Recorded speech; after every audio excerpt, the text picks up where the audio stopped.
live from New Capricorn Headquarters in the area of Gunung Palong in Jakarta Selatan. We will talk about foreign affairs, and especially for today, it's about Middle East. And the host of today is Pak Greg, and the first speaker is Pak John, and he will talk about introducing issue about the Middle East. Yeah. Iran. Yeah, And that's the most exciting thing surely that's going on at the moment. wow, in Iran, I can make some summarize what happened. Since a week ago, there is invasion. No, not invasion. Military operation from United States and Israel to Iran, and it caused already the Ayatollah Khamenei, and now it's become heated. The result is not known yet who is the winner, but I know a day ago there is a phone conversation between Putin and Donald Trump. And I know what is the expert of foreign affairs in this new Capricorn group talk about what happened in Middle East. And the first speaker will be Pak Greg or Pak John. John, you can take it. I'm happy to go first. Okay. I'll correct you on anything you get wrong, John. And that's more fun then. Okay, can I time myself? I'll give myself 5 minutes. Is that okay? Yeah. Right. Speaking about the Middle East, well, I think it's worth saying something about the war on Iran being waged by Israel and the US, because it's obviously a very significant world event. Has ramifications geopolitically, has ramifications economically. For people in Indonesia, it's probably going to mean higher fuel prices, although I checked the price on the way here and it looks like it's not gone up yet. But if this war goes on, certainly the fuel price is going to go up, just as it did after the Russian invasion of Ukraine in 2022. So what do I think about this invasion, or not invasion, but this war being waged on Iran? I think it is very risky and it's very poorly planned. We can see that historically the US has made several attempts at regime change in the Middle East, or nation building in the Middle East, or just invasions in the Middle East, and none of them have worked out particularly well. Afghanistan is, I think, the first one this century in 2001, and the US went in there and effectively they overthrew the government with the help of the local resistance militia, and they had US troops present in the country, but they really messed up the nation building. They weren't willing to compromise. They had their policies weren't effectively prepared. And that ended in disaster with the American withdrawal in 2021. This similar thing happened in Iraq.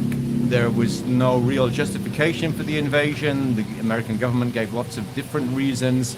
The main one they focused on was weapons of mass destruction, which was a lie. The invasion was largely a failure. It promoted the Islamic State, for example. It led to it was supposed to be against terrorism. It led to a growth of terrorism with the growth of the Islamic State movement, which became very significant. And so another example of nation building failure. And the same thing happened in Libya when the Americans and the NATO countries such as Britain and France used their air force to support Libyan rebels and overthrow Gaddafi. And it was all going to be wonderful, but of course it didn't turn out that way, and Libya turned into a failed state. And then we've seen similar things in Gaza. This was probably the worst one of all, because Donald Trump clearly has no plan whatsoever. He has not even tried to justify the attacks. He's not said what the end game is. He's not said when the war is going to stop.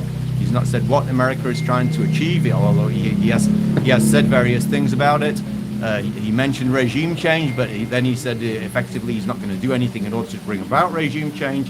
He's just going to leave it up to the Iranian people to overthrow their own government with the help of a few bombs. So Trump's strategy is not clear. The Israeli strategy, I think, is also not clear. From Israel, and it's important to point out that Israel and the U.S. have different perspectives on the war, or different goals. From Israel's point of view, Israel's aim is to dominate their region. So from the Israeli point of view, what they want is to keep the Arab states as weak as possible. They don't want any Arab state, or they don't want any neighboring states such as Iran or Turkey or other countries in the West Asia to become a threat to them. And so effectively this means constantly bombing of Lebanon and the support for the invasion of Iraq. Now they're trying to destroy Iran, which, as we know, Netanyahu sees that as his mortal enemy.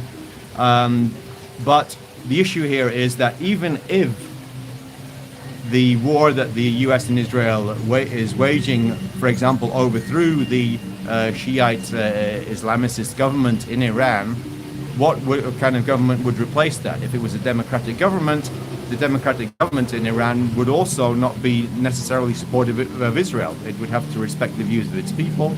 Nobody in the Middle East, in any democracy, is going to accept the destruction of Palestine, which the Israelis are bent on pursuing, or the apartheid system that they've constructed in their own country. So whatever kind of government exists in any country in West Asia, if it represents the views of the people, then it's going to be a threat to Israel. And really the kind of regime that Israel prefers is the kind of regime that it has in places like Saudi Arabia, other Gulf Arab countries, where there's effectively a ruling family, a ruling monarch, the rulers are basically only interested in their own personal and family interests and maintaining their own position as authoritarian leaders in their own countries.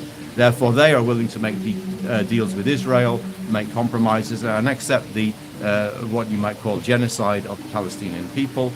But that's not going to happen in Iran. So any government that replaces the government which is already there is eventually going to turn into a threat to Israel. So just overthrowing the regime that exists at the moment is not going to be enough. And so Israel is constantly going to be repeating attacks on Iran. It's going to go back. It's going to bomb Iran again. Its aim will be to keep Iran as weak and as unstable and as messy as possible, so that Iran has no chance of turning itself into a powerful, stable, and militarily well-organized country. So that's the Israeli perspective.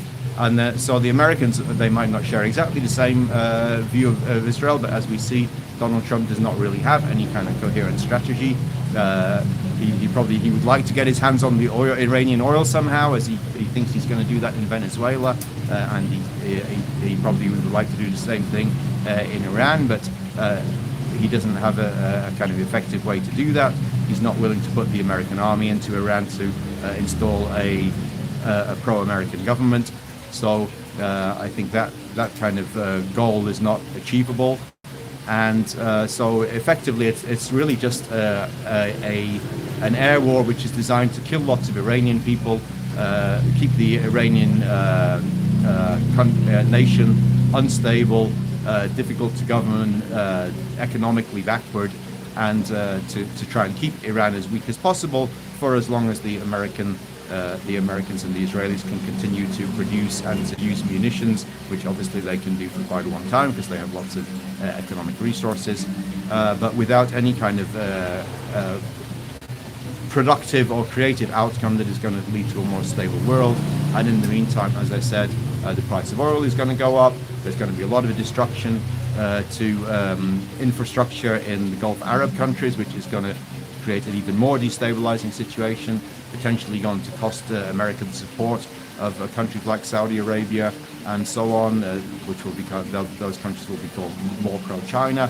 So from an American point of view, I see this as a typical kind of mistake brought about by Trump's cluelessness and lack of planning and unfitness to lead the American nation. So I think that's a kind of reasonable introductory statement. So I hope other people can add or criticize me. I have one last question for you. I'm happy to answer your what question. will be the end game, or 1 year from now? Is Middle East a better place to live or worse condition? I think it is going to be in a worse condition.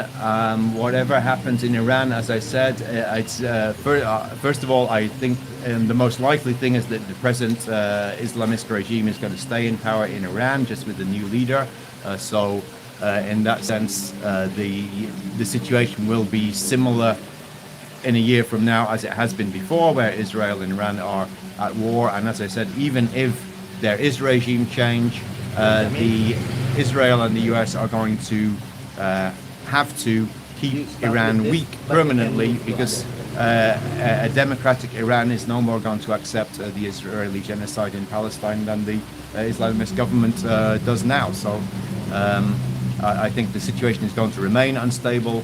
And in the meantime, as I said, the Gulf Arab countries, which have experienced this war, are going to be looking for new security guarantees. They're probably going to engage in an arms race to build up their own weapons, which will potentially destabilize. Who's to say that we won't see a Saudi Arabian invasion of another country? We already know that the Saudi Arabia and the UAE turned against Qatar a few years ago. Now we have a kind of conflict between Saudi Arabia and the UAE, because the UAE was acting against Saudi interests in Yemen. So this kind of instability and fragmentation will continue, but the Gulf Arab countries will necessarily have to arm themselves more effectively. Their relationship with America is not clear. Are they going to maintain American bases? Are they going to continue to support the presence of American bases? Are they going to perhaps look for some kind of deal with China that will make them less dependent on the USA? So there are a lot of factors of instability, and in the meantime, is this problem in Gaza going to be solved?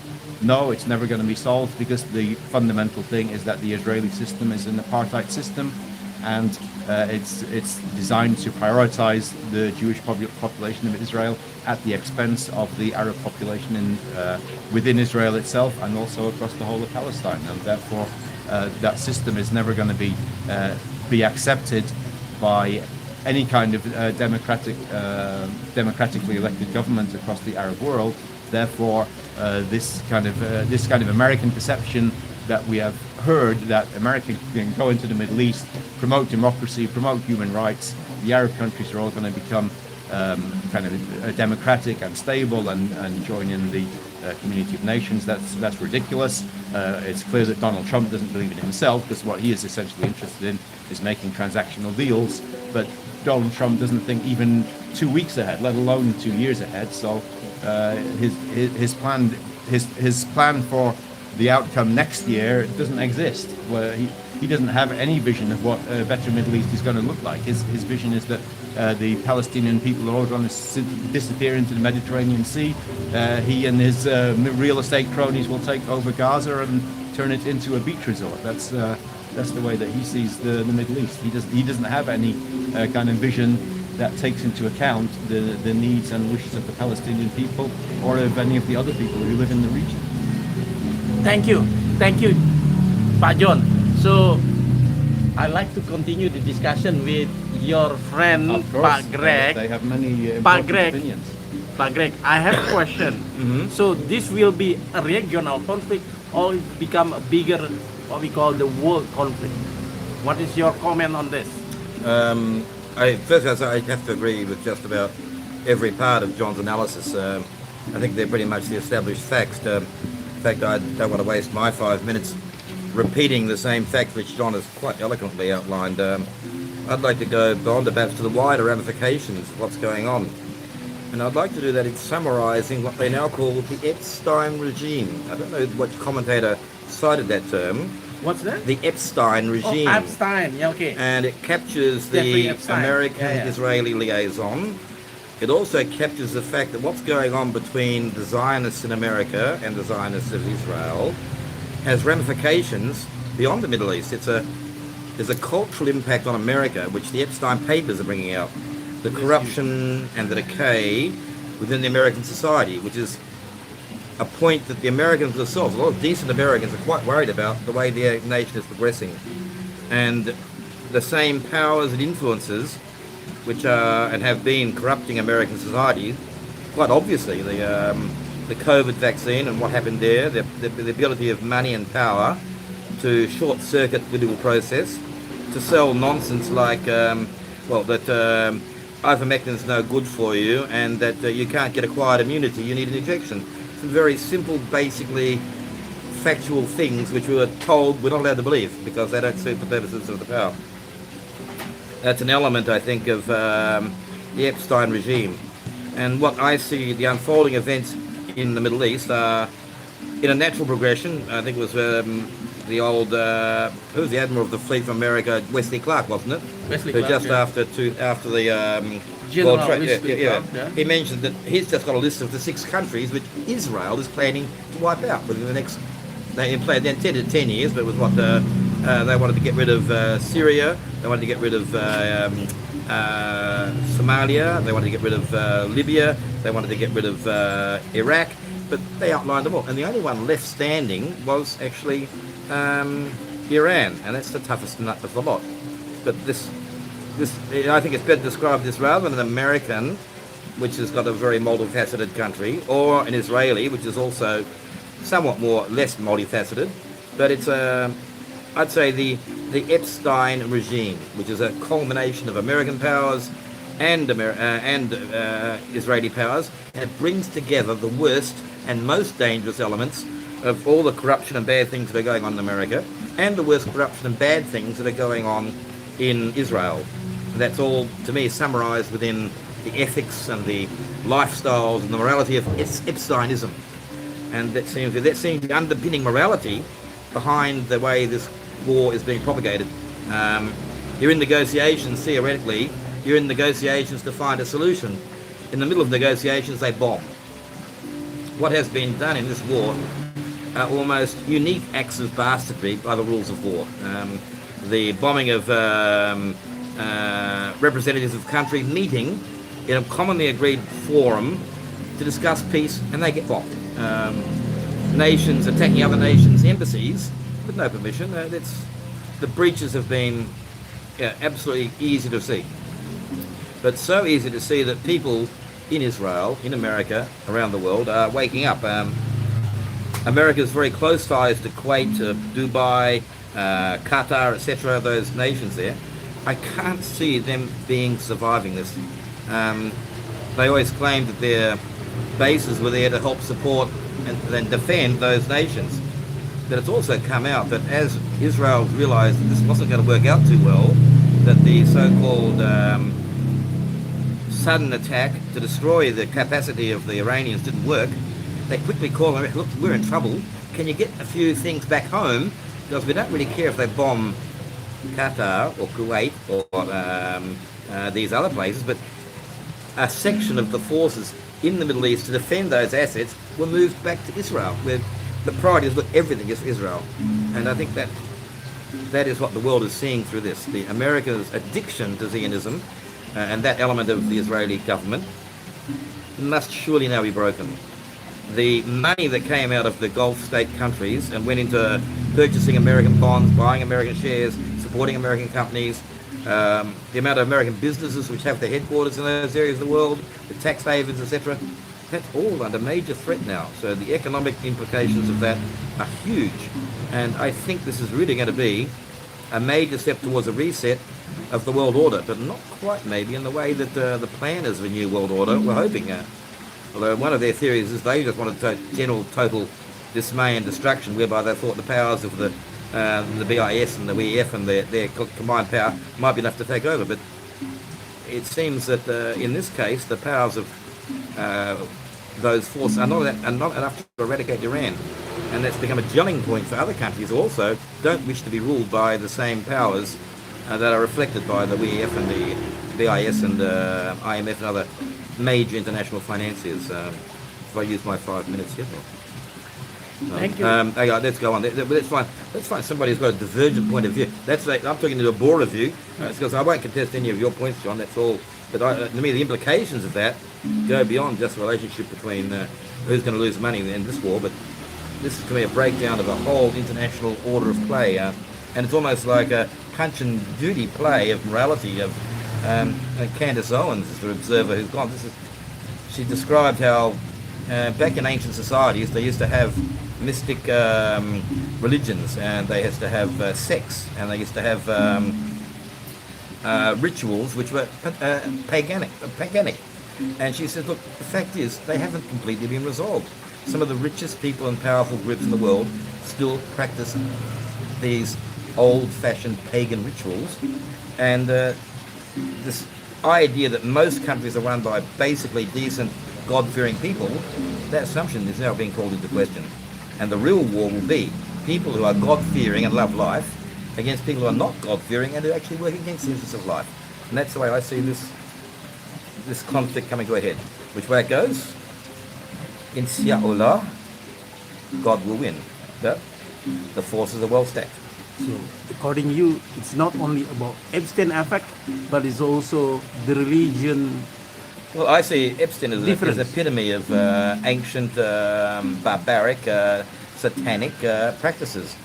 We used to laugh. I remember laughing myself. There was some talk that they were talking about trading children and calling them pizzas, and that was a big laugh. I joined in the laugh. But in the Epstein papers now, there are so many references to how many pizzas do you need for your next party and what kind of pizzas.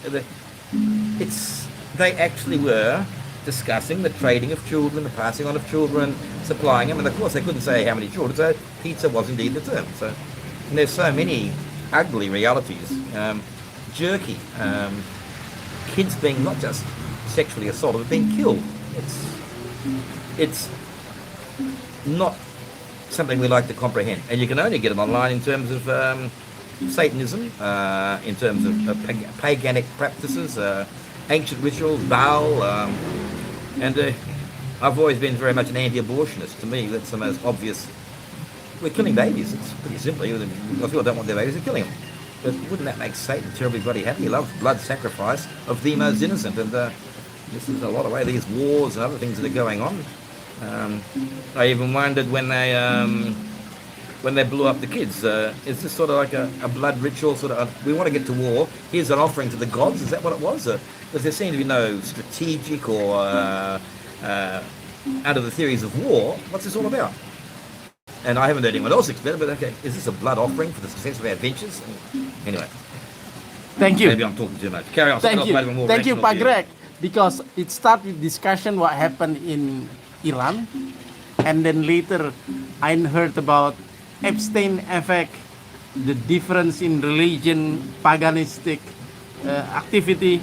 But now I like to show how diverse is the perception of people of what you call new Capricorn.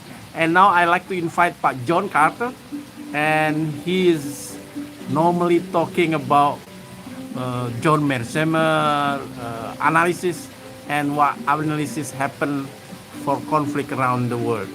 So, John Carter, what is your opinion? I don't want to delve into the current problems of Epstein and those other problems that Trump may have, but I think you need to go deeper back to 1916, possibly as far as the Sykes, Picot, drawing lines on a map and who was behind it then. It wasn't a deep state, it was the financial system. And that's where you've got to look into what was the purpose and what have they achieved in the last 100 years or so.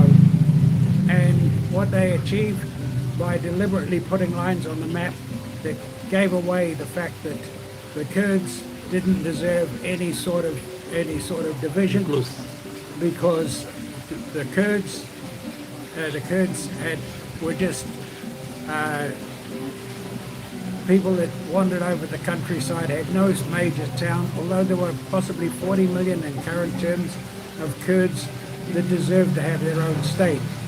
Now, if you go back to what they actually did, the purpose behind it, you had at that stage, you already had 3 years of this bickering chief of the British Navy by the name of Churchill, who could see the demise before the war that they couldn't have coal-driven ships, they needed oil. At that stage, they'd already had their first blowout of oil being discovered by the Iranian, by the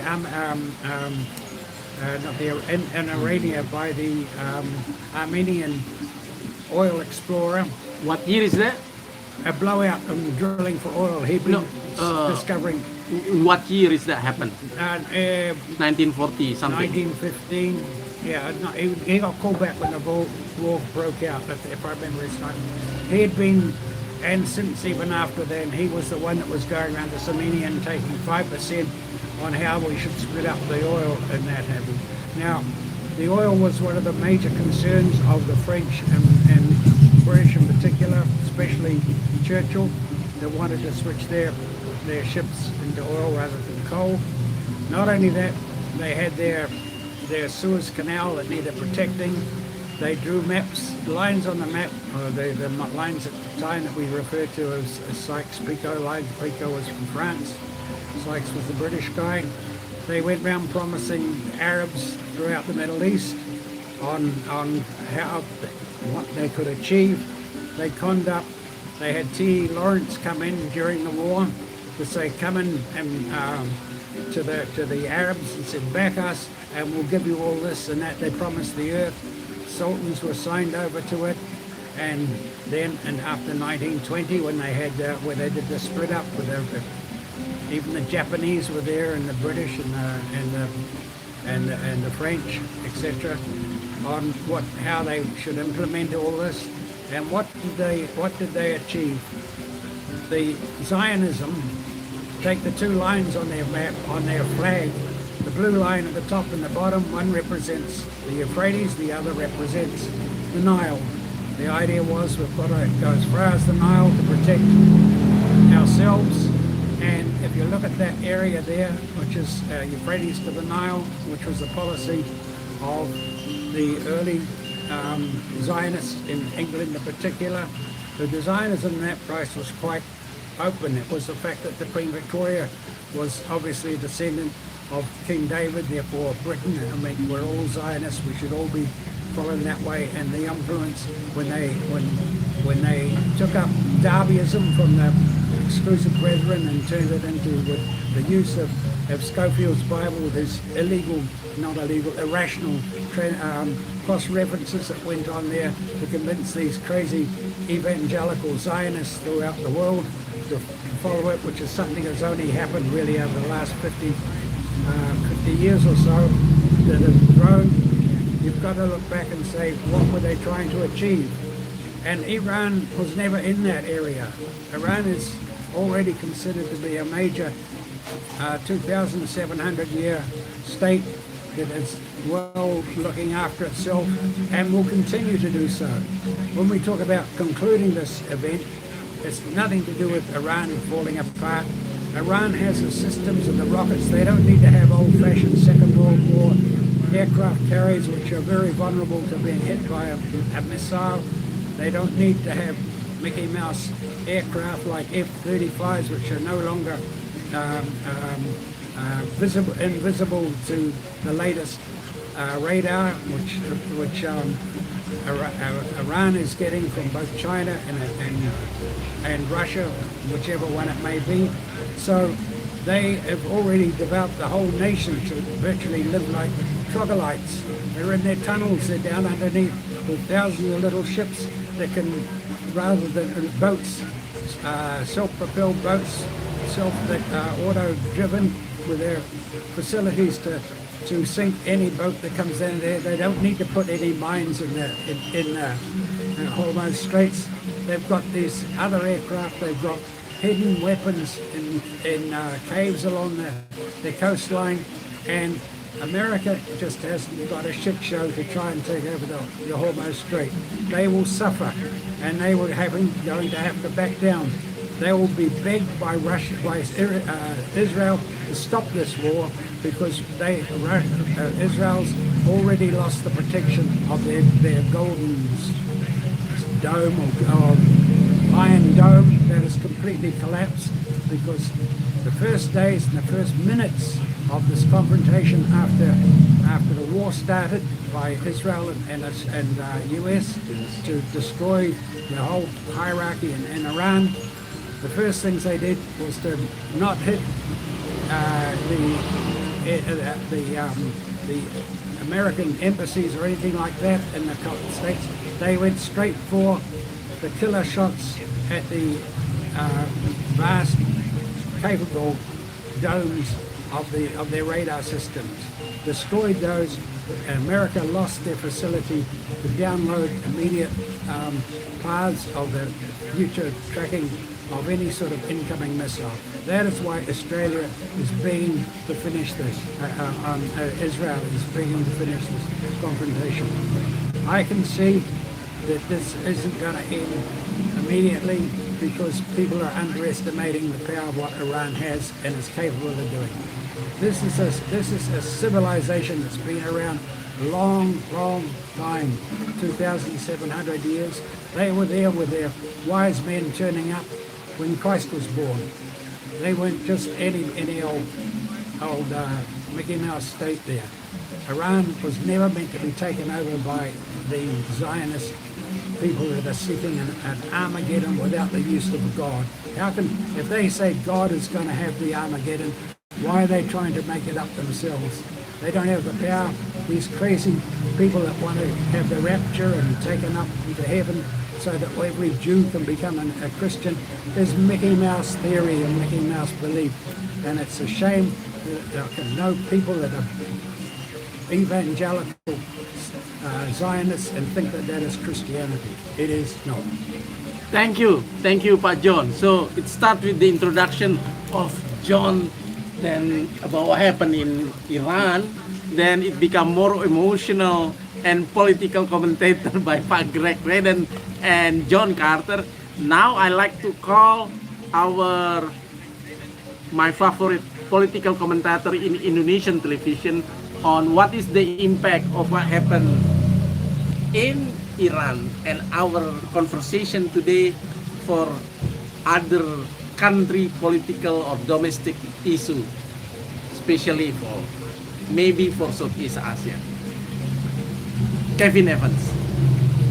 Thanks, Bob. I think that this recent war against the region by Israel reflects something quite troubling within that nation. 15 years ago or so, I spent a bit of time visiting both Israel and Palestine. And one thing I noted from many of the Jewish Israelis I met was a strange kind of blind spot. And it was a strange kind of blind spot with regards to the position, existence, even humanity of the non-Jewish people around them. There are many Israelis who are not Jewish. So when people refer to an apartheid system, even those people suffer various kinds of petty and annoying discrimination. Maybe Jim Crow, if you're in an American situation, I think, just kind of the pettiness of it. And then, of course, there's the colonial projects in places like the West Bank and Gaza and so forth. But in many respects, even unlike some of the worst elements of colonialism that many other countries suffered. But what I felt coming away from all of that, in particular from the Israelis that I met, was how their humanity had been undermined, and they had no idea of what that was doing to them. There was something that was seriously debased upon the humanity of what otherwise could be very good and decent people. And I felt that would sometime come back. Now, the vulgarity of what we've seen being hit against Gaza over the last 30 years, over the last 3 years, or we could go back, but particularly over the last 3 years, this kind of smash and destroy everything approach, and trying to evade any kind of accountability for it, is again a troubling element to that reflection on that kind of debasing of humanity, that really there's no limits, and you've sort of built up a sense of a paranoia. And I think it's also reflected again in this notion of wanting to have a region that's completely impotent and weak, and therefore you dominate among a region of completely divided and enfeebled and dysfunctional societies. And frankly, I think that's such a wrong-headed kind of strategic view that, the country's been around now for almost 80 years, and it's still engaging in all of these ridiculous conflicts. At what point do they start to realize they need to build genuine partnerships and friendships to be part of the region? And as long as the behavior is like this, that's simply never going to happen.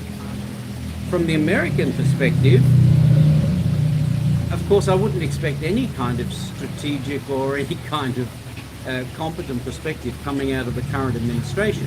The current administration is driven by hubris, bullying, and bluster. And there's very little else that goes with it, and a flip-flop with regards to any strategic positioning on any particular issue. That's not going to change, certainly until the current administration has run out its time. But it also reflects a broader catharsis, I think, in that society, that such an administration could actually come to power twice and continue to function and to in many respects dominate the system that exists in that society. So there's something broader than simply a single human being that needs to be reflecting when that country eventually has to start to reflect on the losses that it suffered as a result of everything else. Back onto the Israeli situation, what I see has taken place in many other Western societies, and I'd include where I'm from as well in that picture, is that the old days when Israel could present itself as the plucky little democracy in a region full of nasty types who are all out to destroy them. Sadly, that's gone. And any efforts, particularly among the young generation and even the middle-aged, and actually even a growing number of old people like me, to try to present in any kind of specific way about, where we're facing all of these troubles, is to say, sorry, no, that cow ain't got no more milk to give. You're going to be judged like everybody else, and you're coming up extremely short in terms of your performance and your behavior, and that's just simply not acceptable. And so the capacity, I guess, to browbeat and bully various governments or political elites from various sides of politics is really being severely undermined, and the capacity for that to hold off, I think, has actually been breached, and that will have other ramifications for Israel's standing. I kind of see it heading towards where the old apartheid South Africa ended up, really on the fringes and ostracized from broader communities and nations. And that's exactly where I see that nation heading right now. Thank you, Pak Kevin Evans. That's what nation heading right now. That is also conclusion of our conversation today. This is also illustrate the typical conversation what happened in New Capricorn meeting. That's the name of the group that was placed in Greg Reddenn home, Pak Greg Reddenn. So the speaker today, John Hargreaves, who start with the introduction of what happened in Iran. Pak Greg Raiden, who more emotional, and then with the political content, it's Pak John Carter, and conclusion was done by Kevin Evans, our regular political commentator. That's thank you for today for all the speaker and also the audience that saw this. Thank you. This is the first time that we do for live. Thank you. Oni Bintoro is here. Sayonara.